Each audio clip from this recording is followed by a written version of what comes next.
On behalf of the Arthroscopy Association of Canada, I'd like to welcome you to our first Fellows Forum. This is our first virtual event of the calendar year, and we're so happy that you're able to join us tonight. My name's Ivan Wong, and I have the pleasure of introducing our guests.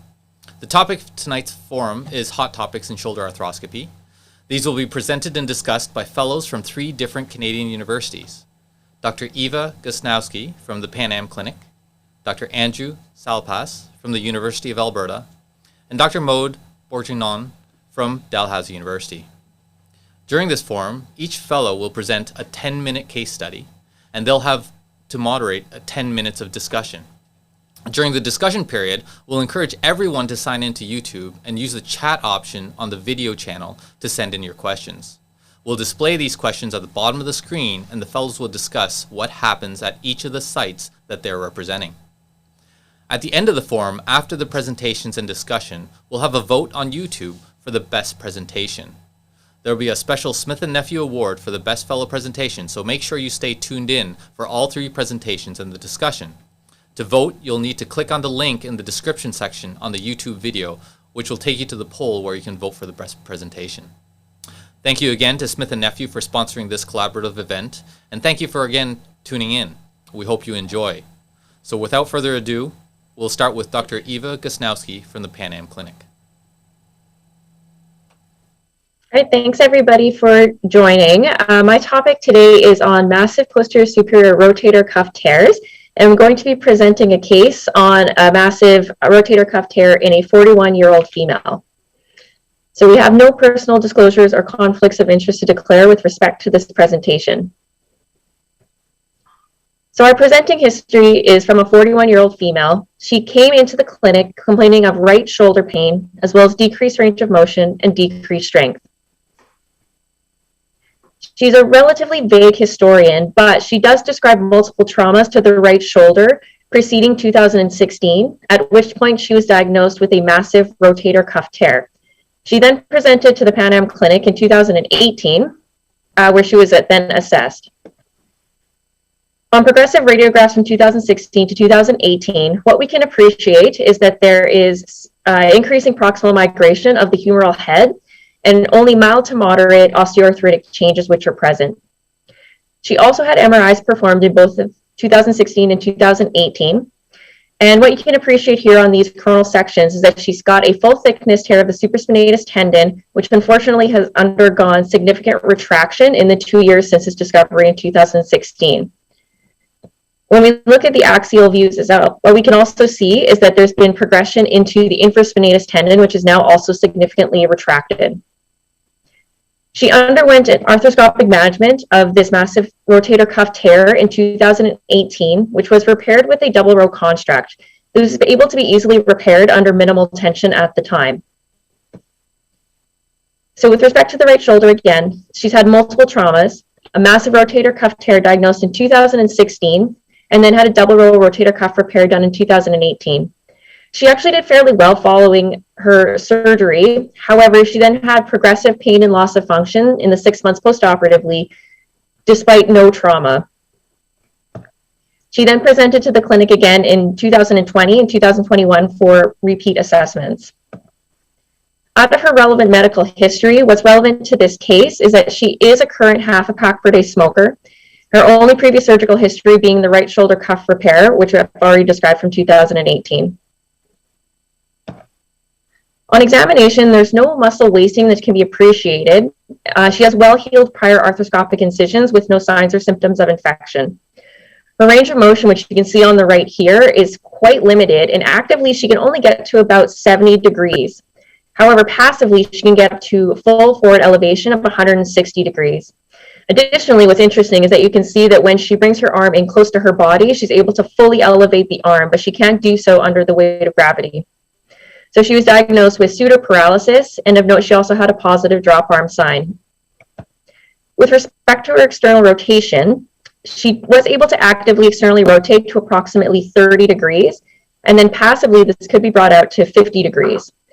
This resulted in an approximate 20-degree ER lag, which you can see demonstrated here. In order to maintain her external rotation, she does also have a tendency to lean towards that side to emphasize this. Her current imaging as of 2020 demonstrates a re-tear of the supraspinatus tendon with, again, retraction to the glenoid. What we can also appreciate is that her previous anchor sites, there's still also tendon which is left at the stump. And we can also see that this has also, again, gone into the infraspinatus tendon posteriorly, again with retraction.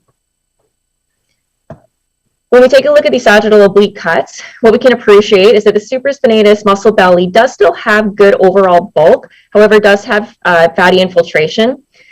Additionally, what you can appreciate is that the infraspinatus also has fatty infiltration, graded at about a grade 2.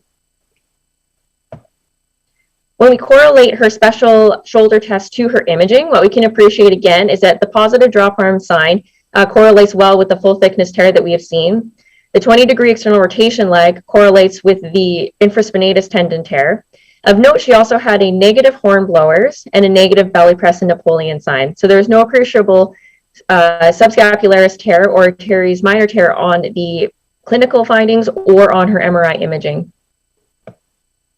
The surgical plan at this point was then to perform a right shoulder arthroscopy, to attempt a rotator cuff repair if it was feasible, and then to augment this with the lower trapezius tendon transfer using an Achilles tendon allograft, given her constellation of signs and symptoms, as well as her clinical findings and her imaging. Intraoperatively, using a 70-degree scope, what we were able to find was that there was a 50% tear of the subscapularis tendon, which was easily able to be freed up and then brought over to the lesser tuberosity with minimal tension. There was full thickness supraspinatus and infraspinatus tears with retraction to the level of the glenoid. And you can appreciate here that there's also a significant amount of scarring to the subacromial space as well as within the deltoid region. This was able to be liberated somewhat. The infraspinatus tendon was able to make it to the greater tuberosity. However, the supraspinatus tendon wasn't able to make it to the medial aspect of the footprint and then was therefore deemed to be irreparable. We therefore proceeded with the lower trapezius transfer. The lower trapezius is isolated through a posteriorly based wound. You can do either a hockey stick or a transverse incision, which is shown here. And this tendon is actually quite robust. So even here, when you see when a finger is placed underneath it, that it actually holds on quite well. What we can see on the right is that once this is free from the scapular spine, there's also quite good excursion of the tendon overall. This obviously wouldn't make it into the intra-articular space, which is why this is augmented with an Achilles allograft. The Achilles allograft is prepped on the back table.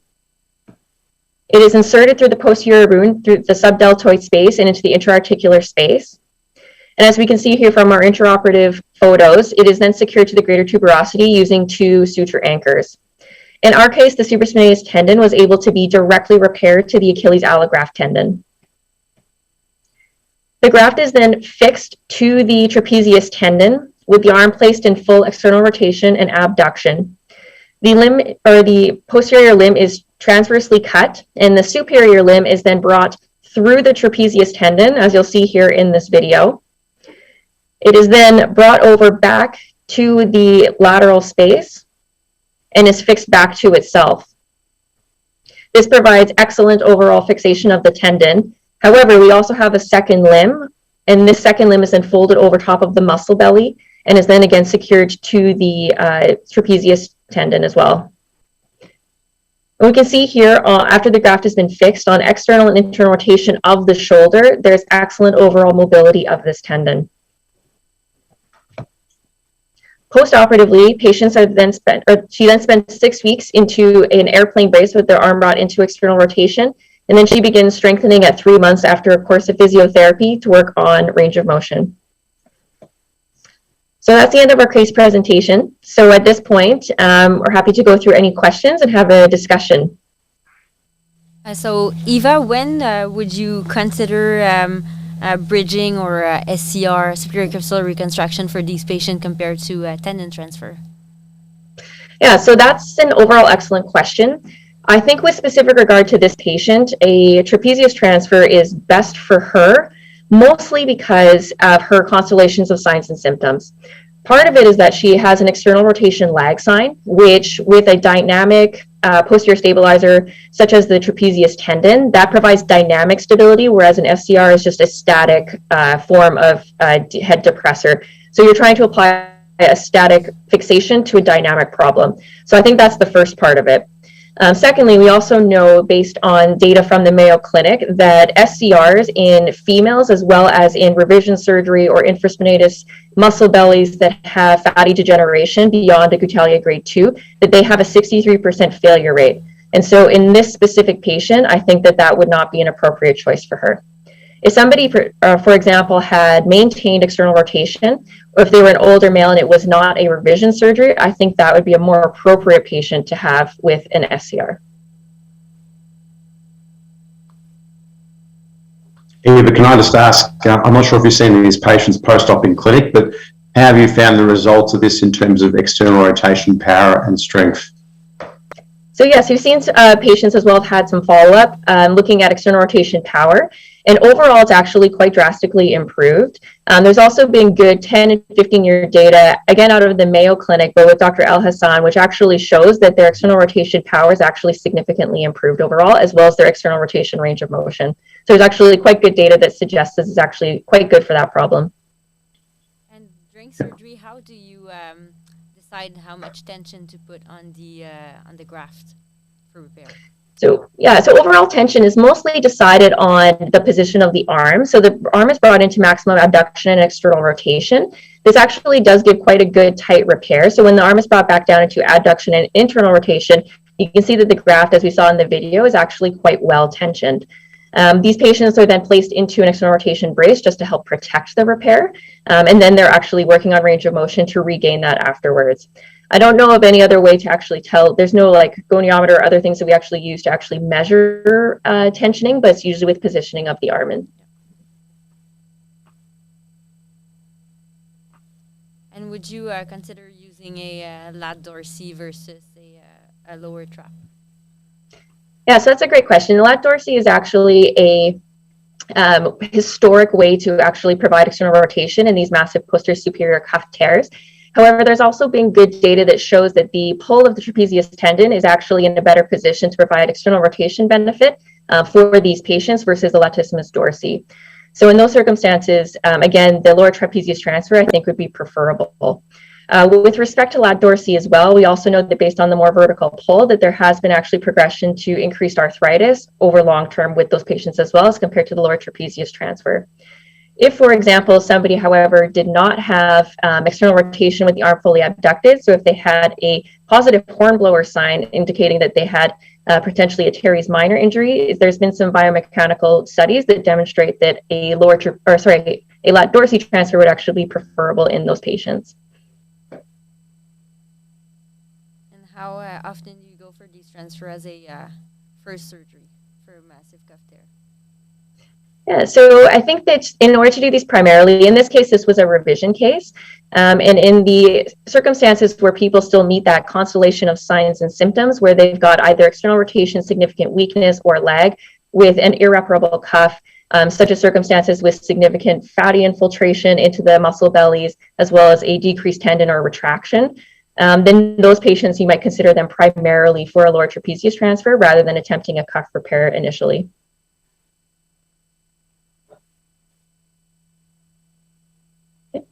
So as you see when there, it says, how much strength can you get from the lower trapezius transfer?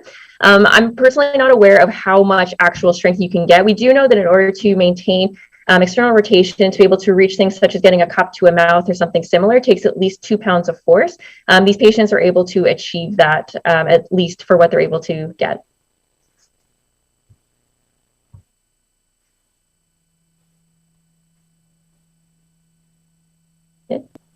Have either of you guys seen lower trapezius transfer, or what would be your preference in these massive cuff tears? Yeah, I've seen a couple out here in Edmonton. Pretty challenging operation. You may look quite good on the videos there. One of the other challenges that I've found is even the dissection. I mean, you watch these videos and it all looks nice and that's exactly where the tendon is, but sometimes it can be hard to define the plane for where the lower trap is. So that can be a little bit challenging. But also the other thing I was going to ask was about how to get fixation on the humeral side, because ideally like some sort of double row repair would be the best to try and get that footprint completely covered with the allograft. And again, depending on how much room you've got, that can be quite a challenging scenario. But yeah, I've seen 2 of them so far, so they've gone pretty well. Perfect. I've only seen one, and it was a failed rotator cuff repair, then a failed capsular reconstruction, then the lower trap transfer. And as Andrew said, I think the dissection is a little more difficult than when we see in your video. But the tensioning, I think we did the same thing with external rotation and abduction, and I think it's when you see it, it actually goes really well. And so far the patient is doing well. It was also a female in her 40s who also had a lag of external rotation, so I think it's a very good indication. Perfect. And are you guys doing SCRs more commonly for the massive cuff tears? Yes, and we also do have a studies comparing SCR versus bridging, and it also depends also on the patient and indication. But yes, we do quite many SCR here in Halifax. Yeah, we do a few in Edmonton. I haven't seen one just yet. COVID's had a pretty big impact there, but certainly. And those with irreparable supra tears, that's definitely a good option. But as you presented, when they've got more of a massive posterior superior tear, and especially that external rotation issue, then the late dorsal is a good option for sure. Or the lower trap, rather. Yeah. Great. Okay. We'll move on to the next presentation. Excellent. Okay. Thanks everyone again for coming. My name's Andrew Salipas, currently a sports medicine fellow at the University of Alberta in Edmonton. And I'll be presenting on chronic subscapularis tears, unlike what Eva just presented, focusing on really isolated subscap tears, also known as the forgotten tendon. It also happens to be January 26th today, so happy Australia Day to all the Aussies out there. No conflicts of interest to declare. So my case is a 55-year-old right-hand dominant male bus driver who 2 years ago fell due to his knee giving way and he injured his right shoulder. Now, he's already been on this thing called WCB, which is essentially a work cover claim for a previous knee complaint, and he presents with right anterior shoulder pain and weakness, as well as functional difficulties with washing his hair and self-care and driving his bus. He's had 2 cortisone injections and some physiotherapy with minimal relief. And from past history point of view, he has morbid obesity, weighing 330 pounds, type 2 diabetes, smoker, alcohol use, and also hypertension. On physical examination, his BMI came in at 49. Difficult to appreciate wasting clinically, but he was tender over the long-headed biceps tendon. From a range of motion point of view, he had 90 degrees of active forward flexion, which was improved to 180 degrees passively, and importantly had increased external rotation of 60 degrees on that side compared to the other side, which we do see in subscap tears. He had internal rotation to the sacrum bilaterally. On strength testing, his supraspinatus and infraspinatus were grade 4 power, but he had weakness of his internal rotation power. And the particular test for subscapularis rupture, belly press and lift off were both positive, and the Jobs test was negative for supraspinatus. He was neurovascularly intact and had normal C-spine. These are his plain film X-ray series, and really they demonstrated preserved glenohumeral joint space with a normal acromiohumeral distance and some mild arthrosis in the AC joint, but otherwise not too much to see there. However, on his MRI, really quite dramatic findings of a completely retracted severe subscapularis tear. You can see normally it'd be sitting just anterior to the glenoid, but it's just empty fatty space. The long head of biceps tendon is sitting within the groove, but also commonly displaced medially in subscap tears. On the sagittal T2 on the right there, you can see the lesser tuberosity is empty and there's increased signal where the subscap would normally be inserting. If we look at the sagittal T1 weighted images, we can see that anteriorly there that the subscap has significant fatty atrophy and retraction. Supraspinatus and infraspinatus look reasonable. And then on the coronal views there, the supraspinatus tendon itself is intact, although there is increased signal and tendinosis in the actual supraspinatus tendon itself. So essentially, we've got a severe retracted chronic subscap tear in a 55-year-old gentleman. So initial management, especially given his BMI and comorbidities, was to trial non-operative measures. As it was a chronic injury, he tried a bicep sheath injection physiotherapy, but despite this, had persistent pain and weakness. So the surgical plan for him was to do an arthroscopic subscapularis repair, with the possibilities of a pec major tendon transfer or even allograft bridging procedure. So the surgery was performed in usual fashion in a beach chair position. We used posterior, lateral, anterior and accessory portals. Unlike a massive cuff tear, the supra is actually intact. So sometimes it can be a little bit more tricky accessing the anterior part of the shoulder. So you have to be careful not to violate the supraspinatus tendon. We had a 70-degree scope available, or didn't need to use it for this case. After performing a diagnostic arthroscopy, we identified the common tissue, released the adhesions in front of and outside of the subscap, and also used some stay sutures to help mobilise and assist with dissection of the subscap tendon. In the end, despite the chronicity of this injury, we found that it was actually repairable and we could reapproximate it back to the footprint. We used a combination of Scorpion and the bird beak suture passer to pass our sutures. And in the end, we were able to perform a primary repair arthroscopically. We used two 4.75 helical anchors immediately, and then two 4.7.5 anchors laterally to form a double row repair, similar to what you would in a supraspinatus tear. We did a soft tissue biceps tenodesis and also just debrided the supraspinatus. Apologies about the arthroscopic images, they're low quality due to the printer, but essentially they show a completely absent subscapularis anteriorly. And then despite the tendon being quite degenerative and a lot of fatty atrophy, we were able to repair this. Post-operatively, the patient was in a sling for 6 weeks and had a modified rotator cuff repair protocol with only very gentle elbow, wrist and hand for 6 weeks, given the poor quality of the tendon. And they'll send at the 2-week mark and we're doing well. They're due to be seen back in February. So in terms of subscap tears, it used to be called the hidden lesion of the shoulder. This is before arthroscopic surgery, because when you do an open procedure, sometimes the type 1 lesions were seen on the joint side and you would actually miss them. But Lafosse classified these 1 to 5 based on the severity. And you can see in the first 3, they're really just upper tears. And then as you progress to type 4, the whole tears torn off the lesser tuberosity. And this is what our patient had. Importantly, the head is still centered at this point and there's minimal fatty atrophy. But when you get to the type 5 tears, there's not only complete retraction of the subscap and tear, but also subluxation of the humerus and significant fatty atrophy. So that's when salvage procedures become more of an option here. So basically the options I mentioned for 1 to 4, really primary repair. And then when we get into the stage 5s, this becomes more salvage.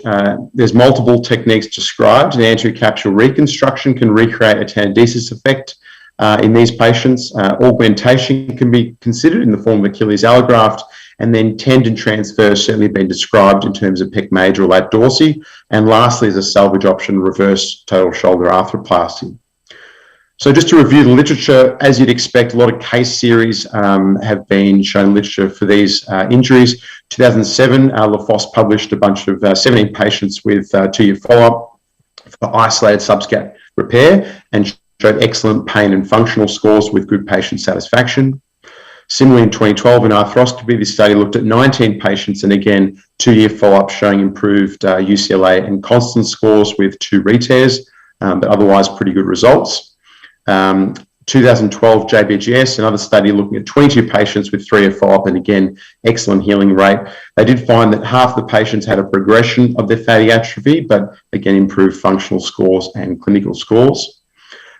These were quite heterogeneous, and we look more at the Lafosse type 3 or type 4 isolated subscap tears.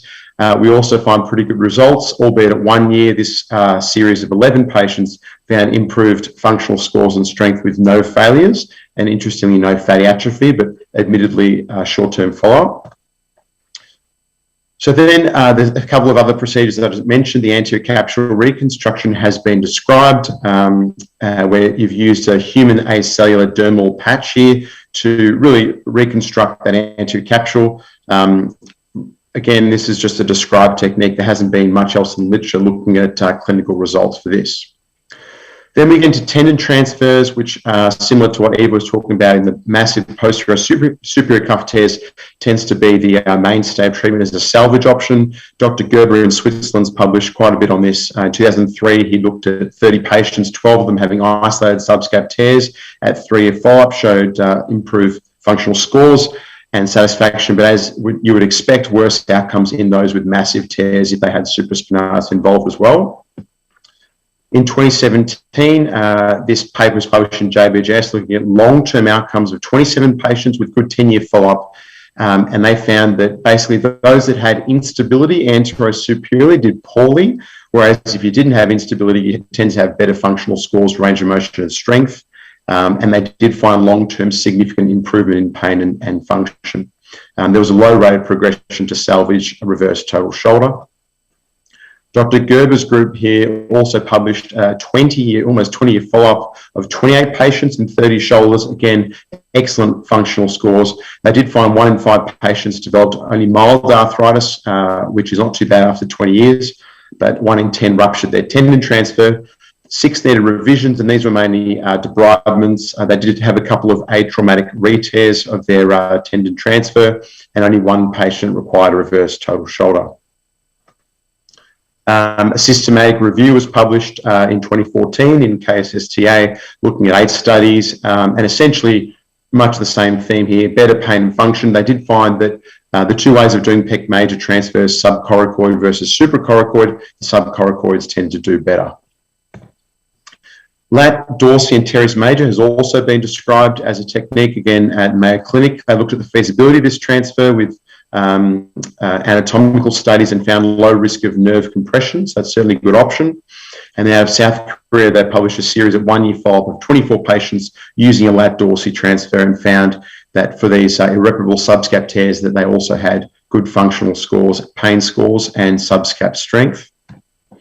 Again, at the Mayo Clinic, 2018, JSES looking at 56 patients at 1-year follow-up and significant improvement. They did have 1 in 4 that continued to have proximal migration and some subluxation, and 1 in 10 ruptured their tendon transfer, 2 patients needing a salvage arthroplasty procedure. And finally, reverse total shoulder arthroplasty. Although lots of outcomes and studies looking for massive irreparable cuff tears, really there's no study that's looked at the role for reverse in isolated subscap tears. Most patients tend to have more going on the shoulder than the isolated tendon there, so nothing in the literature at this stage about reverse. So essentially, in conclusion, subscapularis repair as an isolated procedure certainly requires good visualization and careful dissection. Double row fixation tends to result in good functional outcomes.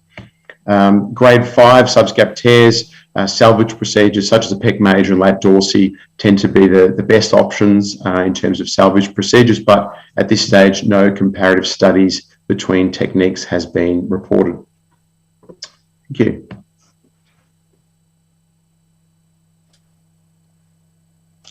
I'll just ask, go more, sorry. How do you modify your post-op regimen for physio and everything with a subscap repair versus a posterior superior cuff tear?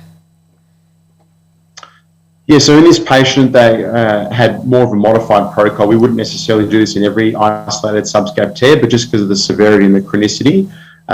Certainly, we don't want to stress the repair, so doing increased external rotation past neutral, we would avoid in the first 6 weeks, and mainly focusing on gentle pendular passive range of motion exercises if we were happy with the repair, but we do tailor that based on the case and how satisfactory we are with the tendon quality and also how the repair's gone. Andrew, I also had a question for you. On the x-rays that you showed, there actually was some static anterior subluxation of the humeral head. And based on that, with the chronicity and the fatty atrophy that the subscap tendon had, what do you kind of think is the anticipated failure rate or likelihood of this actually keeping in good function for this patient? Yeah, that's a good point, Eva. We did, certainly on those x-rays, the humeral head looked to be anteriorly. Intraoperatively, I believe the findings were that there was not significant instability and subluxation, but certainly the more you tend towards the stage 5 subscap tear, then certainly lower failure rates would be expected. As you can see from the majority of case series there, the success rate of an isolated subscap repair, even in the stage 4s, was upwards of 80 to 90%. Of course, the more subluxation you get anteriorly, then you might expect lower success rate.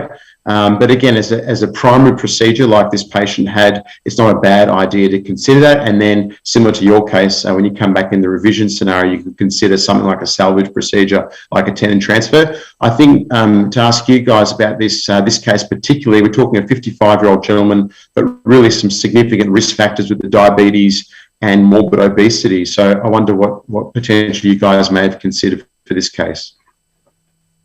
I think, yeah, from my kind of personal reading experience, and especially what we do at the institution here, is that in that kind of case with that level of severe atrophy, as well as the static subluxation, it probably would have gone for an open latissimus dorsi transfer, and then done that up to the lesser tuberosity. And then it's also the practice to still do a subscapularis release, a 270-degree release, and then use this to kind of oversew on top of the latissimus dorsi just to provide some extra collagen scaffolding. So especially in somebody who's got that level of static subluxation, I think that's actually going to be of best benefit for him. And what about yourself, Maud? I haven't seen any.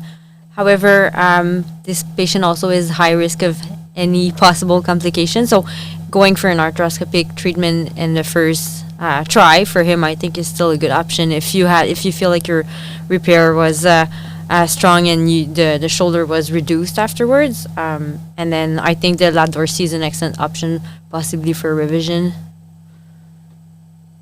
Yeah, and out of interest, I'm not sure how many subscap tears you guys have done in general, but how have you found navigating arthroscopically, and have you had to rely on something like a 70-degree scope to do your standard subscap repairs, especially if it's complete tear retracted? Yeah, I think that the utility of a 70-degree scope is actually underutilized, especially for subscap, because you can actually get in through even more of the posterior portals and actually see very far anteriorly. And then that gives you quite good freedom to actually have traction sutures as well as other instruments throughout your anterior and anterolateral portals. And so I think that that's one of the most underutilized things for subscap tears. So it's routinely used. Yeah. Yeah, I agree. The part of the subscap that we do see from the posterior portal with a 30-degree scope is the most superior part, so I think you will see and be able to handle way more with the 70-degree scope.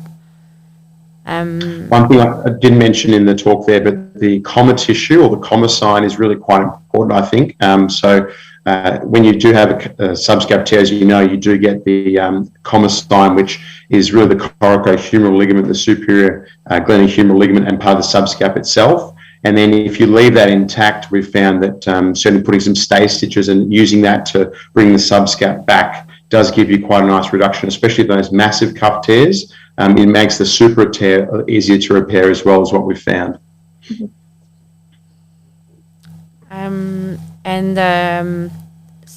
Someone is asking, what is the preferred salvage option in Edmonton for irreparable subscap tear? So just to clarify that, Maud, I couldn't quite hear. So the salvage option for an irreparable subscap tear?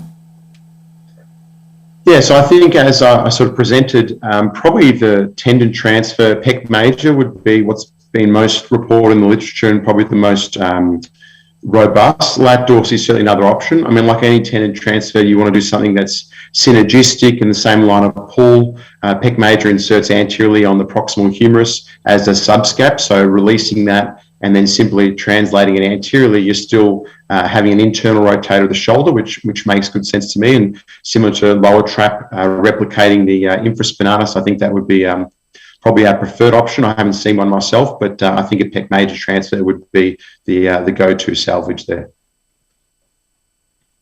Any of you have experience with the anterior capsular reconstruction for these cases?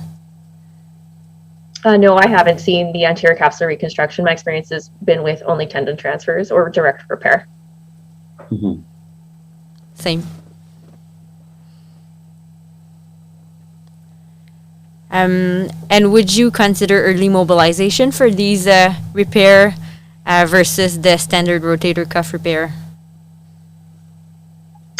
So in terms of early mobilisation, as I was touched on before, I think it really depends on how happy you are with the repair and the quality of the tissue, and also what type of tear. If it's a simple grade 2 where you've really got really good fixation, you might be happy to mobilise a bit more but still avoiding increased external rotation. But for these massive tears where you're really struggling to get it back, the tendon quality is also not ideal.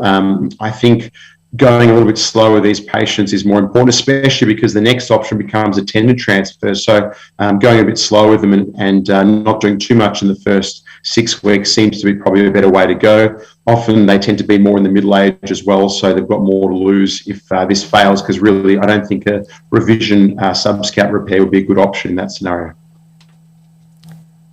And someone is asking, do you do biceps tenotomy versus tenodesis? And if you do tenodesis, where do you do the tenodesis? Yeah, so certainly tenodesis has been the vast majority of what I've seen. In this case, a soft tissue tenodesis was performed, but the vast majority of what I've seen have been through with the bitenodesis screw, and that's either high up on the groove after you do a tenotomy, or lower down on the lateral aspect, just within the groove. You sort of find the transverse fibers, and then we tend to use a 8mm bitenodesis screw and do a tenodesis in that fashion. But certainly subpectoral has also been described as well. What about yourself, Eva? So I've actually seen quite a variety. I find that it's actually more staff dependent. We've done anything from people preferring to do tenotomies in many people, to the intra-articular tenodesis, to a arthroscopic tenodesis, which is suprapec, an open suprapec, and an open subpec. So I've seen a wide variety, and I find that part of it is related to the pathology that people are feeling. Like if they seem to have a lot of more groove type of pain, somebody might be more likely to fix this either subpec or at least suprapec, to take it out from underneath the transverse ligament to actually provide a little bit of extra benefit. So some of it's related to patient symptoms, but a lot of it's also related to our staff's preference. What about you, Maud? So far in Halifax, I've only seen tenotomy. However, during my training in Sherbrooke, I've seen a couple of subpectoral tenodesis for the younger patients who are also do care about the way their biceps look, and also for cramping pain or groove pain. Yeah, I think the other thing to mention, when you got a patient with a subscap tear, often the biceps is subluxed, or it's tendinopathic, and sometimes if you see the biceps subluxed on the MRI, it usually indicates a subscap tear. There's been a few good studies on the anatomy of the subscap, and it actually has fibers that go into the groove there, and it's sort of intimately related to the biceps tendon. So in terms of dealing with patients' pain, regardless of what you do with the subscap or tendon transfer repair, dealing with the biceps in some fashion, whether it's a tenotomy or a tenodesis, I think is quite crucial from a pain relief point of view, and really should be the mainstay of your treatment when dealing with the subscap tear. Yes, would agree with that. Mm-hmm. All right. I guess it's my turn. Okay. So hi, I'm Maud, and today we'll be talking about the recurrent shoulder instability in a 33-year-old male with bipolar bone loss. So I'm from the south shore of Montreal, and I did medical school and residency at the Université de Sherbrooke. And I'm here in Halifax for 1 year for a sports fellow. And so this is the team. We're 3 fellow, me, Jose, and Kazoo, and our wonderful staff are Dr. Wong, Dr. Cody, and Dr. Urquhart. So for the case, it's a 33-year-old male who's right-hand dominant and works in construction, and he had his first episode of right shoulder dislocation when he was playing hockey in 2008. And since then, he's had multiple episodes of shoulder dislocation. He now avoids any overhead lifting or activities that put him at risk, and his complaints are apprehension and pain. On physical exam, he has a Baton score of 0, complete range of motion. His rotator cuff strength is normal, and the biceps maneuvers are negative. He, however, does have apprehension and relocation that is positive. And at this point, the imagings that were ordered were X-rays, CT to assess the bone loss, and MR arthrogram to assess the rotator cuff capsulolabral tissue. So here on the X-ray, you can see the large hill sacks, the small bony Bankart, and the loss of contour of the anterior glenoid. And on the CT, again, you can have a look at the bone loss that is also measured here and here for the hill sacks. So we measured a glenoid bone loss of about 16%, and the hill sacks is considered to be slightly off track for this case. And we also obtained a 3D printed model of the shoulder. It helps with pre-op planning for portal placement to plan the surgery. and also for teaching purposes. And for the MR arthrogram, you can see here that the rotator cuff is intact. There's deficient capsulolabral tissue and very mild osteoarthritis. So it's a recurrent shoulder instability in a 33-year-old male. And so it's a very standard case, nothing fancy, but I think there's different options to manage that case. So that's why I decided to go with this. So there's significant bipolar bone loss. However, the bone loss is subcritical. And at the same time, patient is not old, but he's older. He doesn't play contact or competitive sports anymore. So should we go for a glenoid reconstruction doing either la target or a AAGR, or for a soft tissue procedure with a Bankart and a remplissage? And so we decided to go with a right shoulder arthroscopy, a AAGR using a distal tibial allograft, and a capsulolabral shift. So it's a little surgical video. So you can see here the amount of bone loss on the humerus and the glenoid is measured from the posterior portal. And you can see there's some chondral damage. Then the anterior tissue is released from the glenoid down to the 6 o'clock position. And you can see that there's not much labrum and capsule left. And then the switching stick is inserted from the posterior portal above the subscap and lateral to the conjoint tendon, and it's pushed down towards the axilla, and it can be felt just above the axilla on the skin. And the skin is open at this area, and it creates the Halifax portal that is then dilated. And you can see here that the graft is inserted through the portal, and it's leveled with the glenoid using the switching stick. Then 2 key wires are inserted, and they're over drilled, and then 2 screws are inserted to compress the graft onto the glenoid. And then with the switching stick, you can reduce the soft tissue over the graft. And then a Bankart repair is performed using either 2 or 3 anchors. And at the end, you'll see that the capsulolabral tissue cover completely the graft, and that the shoulder is reduced and balanced. And right here. So the only thing that we don't see on the video is the traction suture. So now Dr. Wong does this technique where he does a 3 o'clock traction suture, and then he does a episiotomy just anterior to the biceps anchor and elevates the capsulolabral tissue of the glenoid. And at the end, the traction suture is inserted through a knotless anchor at the 12 or 1 o'clock position, so it's shifted by 3 hours. And so after surgery, the patient is in a brace for 6 weeks. They start then passive range of motion, active, strengthening at 3 months, and they return to sports according to physio and the surgeon at around 6 months' time. So those are the post-op X-ray.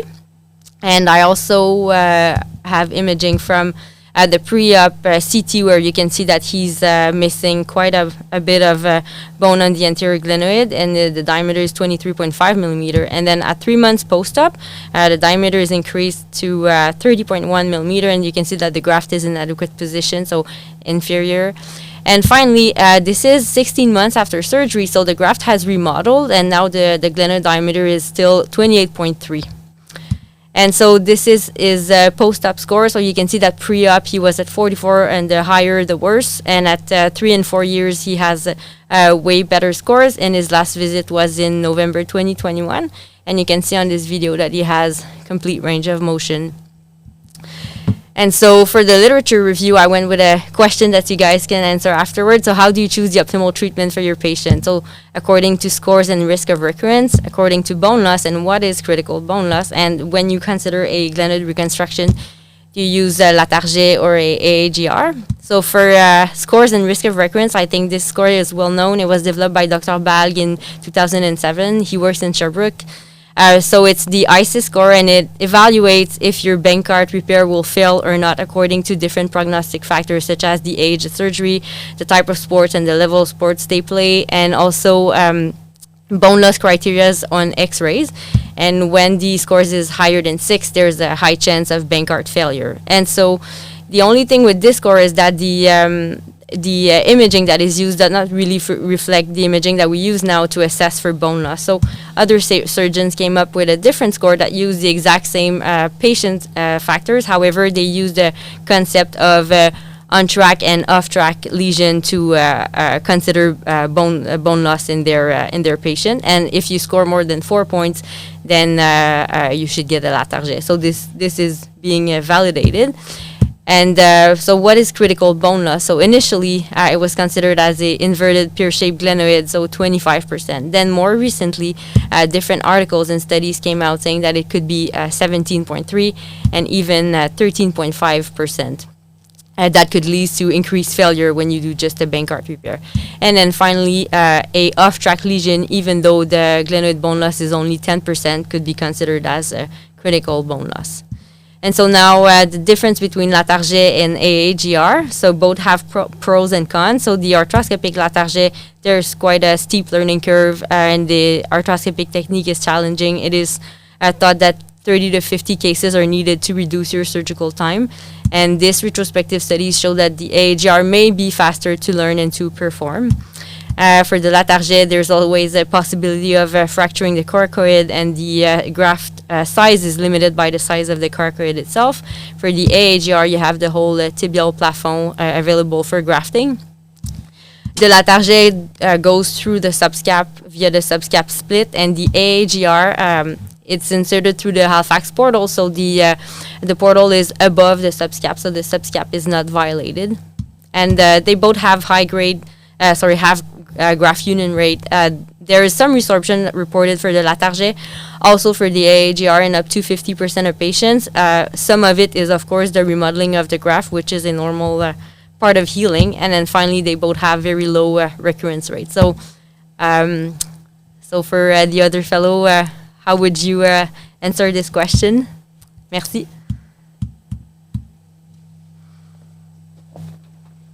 So I think that overall, the decision of what to do in these instability cases is like an excellent question. I think that you can't look at one thing in isolation. You have to consider all of those factors all together in order to make like the most appropriate decision, as well as speaking to the patients. We know that Latarjets are such a well-known and well-studied procedure, and they have very high success rates. So if you talk to somebody about that and say they have a 98% chance of doing well with the Latarjet versus a 90% chance with that Bankart, then they might just decide to go for the Latarjet, even though they might have subcritical bone loss anyways. It's the place for our institution here is that if it's more than 20%, those patients get an open Latarjet. If it's less than 10%, then they get a Bankart plus or minus a remplissage. There is also currently a study going on in that kind of subcritical group in the 10 to 20% to try and decide what is actually the best factor. There's also a recent study published just this last year through the group here that showed that patients with less than 15% of glenoid bone loss with the Bankart and a remplissage with an RCT with Bankart plus or minus remplissage, that those remplissage patients actually had significantly less dislocation events and less didn't have as much necessary for revision surgery. So I think that that's also an excellent option now for what we know is that less than 15% group.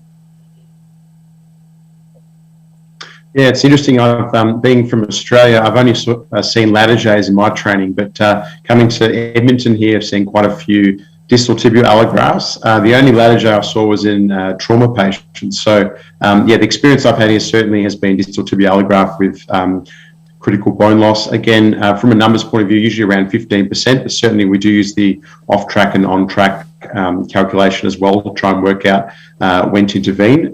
But I think the distal tibial allograft certainly gives good reconstruction of that anterior glenoid, as well as being able to perform the Bankart repair as well, which is quite nice. In Australia, we don't have access to the fresh allograft, so that's why certainly Latarjet would be the gold standard there. But my experience here has certainly been more distal tibial allografts. There was a question about range of motion. So according to, different study, there's a couple of patients from Dr. Provencher. Dr. Wong has many patients now, and most of them have very good outcome scores at 4 or 5 years, and same for range of motion. It always depends also on your indications to do it, and make sure that the patients do not have degenerative changes prior to surgery. But most of them will maintain a very good external rotation. I had a question for you just about, you're talking about the learning curves for the arthroscopic Latarjets. I'd say the majority of people, at least that I've worked with, have done them open with a much shorter learning curve. Like, has that been your experience as well? I know that a lot of people on the East Coast do a lot of arthroscopic ones, but what's your personal experience with that? So my personal experience is that I haven't seen any arthroscopic latarjet, so I've seen open latarjet in my training, and I've seen AAGR here. So for the learning curve, it's from reading that I've seen this, but I do think the open latarjet is also a very good surgery. But since I've started seeing AAGR, it's way less invasive for very good results so far. So, but for arthroscopic latarjet, I don't have any personal experience. And for yourself, Andrew, do you saw mostly open? All open, yeah. Never seen an arthroscopic latarjet at all, so it's all been open latarjets. It's interesting. There was a study that Pascal Boileau published, I think JBJS, back in 2013, looking at the biomechanics of a latarjet and how it actually works. And something like 70 to 75% of the stability is actually from the sling effect of the conjoint tendon, and like less than 5% was actually from the bone block itself, which is interesting because it's sort of counterintuitive to what you think, that you're reconstructing with a big bone block and that should provide you stability. So I don't know what you guys have found, because of the DTA you can do the Bankart repair as well, but it seems like a latarjet really is functioning on that sling effect in that abduction, external rotation position. Yeah, when I was always reading about it, that's always what kind of also trying to think about how it worked or why it worked so well was always kind of counterintuitive, just because the sling effect from the latarjet seems to be one of the most powerful parts of it. And even when you see it in vivo in the open ones, it just doesn't make sense how an AAGR would actually function as well as it does, because it's lacking that. But it seems to work very well. So yeah, I agree about the sling effect is great. For the AAGR, the fact that there's also the Bankart, and you don't really do a Bankart with the latarjet, so the sling kind of compensate for the not doing the Bankart. So I think the fact that you have an increased diameter of the glenoid, and it showed also that the area for the surface area becomes larger with the AAGR plus the Bankart. I think that must be compensating for the not the sling effect. And yeah. Oh, sorry, yeah, go. Oh no, go ahead. I was going to ask, having seen a few distal tibial grafts, how have you found it from a technical point of view? Obviously, you mentioned the learning curve with an arthroscopic latarjet, but certainly there's some nuances with fashioning the distal tibial graft and getting more of a trapezoidal effect so it doesn't sit too prominent on the anterior aspect of the glenoid. How have you found that? Well, I think it does work really well. You know, when you cut your graft, you can always make like a little bevel so that it doesn't really lift off when you go into the glenoid, because the glenoid is like this. And also the screw that we use really do compress the graft. So the alignment at the end, there's like zero space between the two, the cartilage cap of the graft and the glenoid itself. And also the fact that you have two screws to hold it and the key wires, you can always put two key wires and then take one out and then move the graft a little bit to tilt it so that it really levels the glenoid. Then put one more key wire, take out the other one, so that when you're playing with the two key wires, you can really adjust the height and the level of the graft to the glenoid. And out of interest, with the fixation there, you mentioned screws. We're using tightrope buttons here in Edmonton. But how have you found the screws from a fixation point of view? Well, I've found them very easy to put in, because you just put them on top of the key wire, so they just like follow into the joint. I find, for me, and I've seen both, but I haven't done as many as Dr. Wong. I find that the screws are easier to put in than the buttons. Yeah, out of interest, just because obviously it's all arthroscopic, so have you found that you still get good compression? And has there been any issues getting compression with the screws? Yeah, we do. And then so you tighten the first one, then you put the other one in, and then you retighten, and then you really see that the graft does compress, especially the superior part, the part that is closer to the cartilage. Yeah. And there's a question here: what imaging are you routinely ordering at your different center for bone loss? Well, I think I think X-rays, you always get X-rays because you do have your baseline for pre-op and post-op. MRI, in this case, I think it should always be an MR arthrogram, since you can see the labrum and the capsular tissue way better. And the CT, I think the 3D recon are really, really useful to assess bone loss way better than just 2Ds. I don't know, what do you guys order in your centers? Mainly MRI for us here, yeah. And CT as well? Yeah, sometimes patients haven't got a CT, but usually they definitely have an MRI, but potentially a CT as well, just depending on the case. Yeah, for the instability cases, every patient will be getting x-rays when they come into clinic regardless. Often they'll already come with an MRI or an MR arthrogram. And then if it's something that we're making a decision about instability, about what we're going to be doing operatively and for bone loss, we'll order them a CT scan. Do you always do a 3D reconstruction, or are they done on a usual manner? We don't usually get the 3D recons, or the 3D volume recons. I can see the utility of it from what you're showing based on doing the 3D models, which is really interesting because it's also very helpful for pre-op planning, but that's not something that's routinely done. Yeah, not routinely done for us, but certainly sometimes patients do come in with them. More, the other question I had for you was, have you guys done a remplissage with a DTA before? Yes, we have. Yeah. I haven't seen them at 1 year. I've only been 6 months, but I've seen it for like very, very large L-sacks, usually 20 or 25 millimeters wide and quite deep. So we put the anchors before doing the bone graft, and then we tie the sutures at the end. And is that a decision you make before based on the imaging? You go in planning to do a remplissage, or do you sometimes base it on your arthroscopic findings?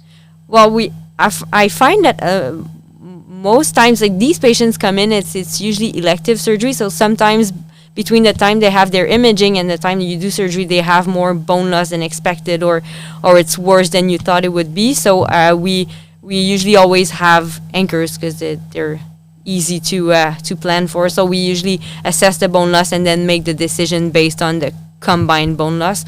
I think we discuss it prior to surgery, but we usually make the decisions once we see how much humeral bone loss they have. And for the question from Dr. Sommerfeld, I have not seen any fresh graft. Have you guys, for Hill-Sachs?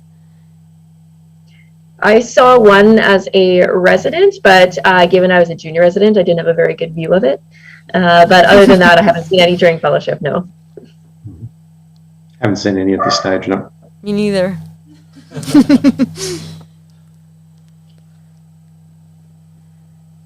Do any other centers use 3D models to help with surgery? I think you two said that you don't.